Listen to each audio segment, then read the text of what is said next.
The Marxist language format is designed to subliminally dehumanize people. Take homophobia, for example.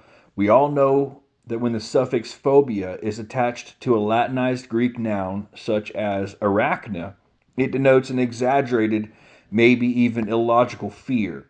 This is the definition you will find when you search phobia in the dictionary, and it applies to human beings.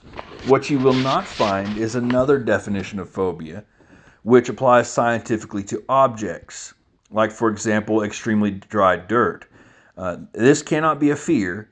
Dirt is not afraid of water, though when extremely dry, it is hydrophobic.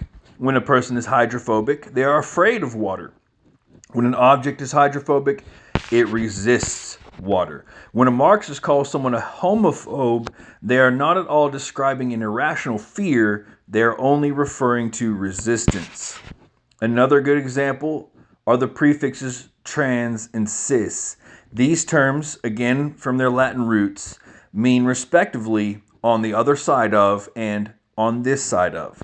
We can see the legitimate use of these terms in the 1850s prelude to the Civil War, the cisatlantic battle between Sam and the Pope, and again in the early to mid-1900s, trans-Pacific or transatlantic references.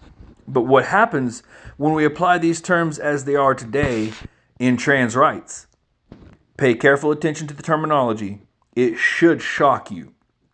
Someone who calls themselves a trans person may call themselves transgendered and you cisgendered. They may be a trans woman or a trans man.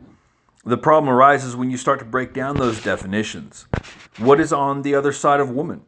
See, when a trans woman calls themselves such, they are verbally admitting to not being a woman. When someone says, I'm transgendered, they are denying having a gender at all. More importantly, when one says they are a trans person or claims trans rights, they are relinquishing all claim to personhood or denouncing any form of rights, whether constitutional or the much less free human rights.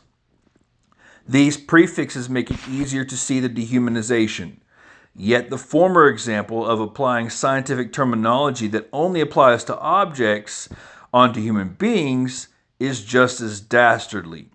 Reject the Marxist terminologies.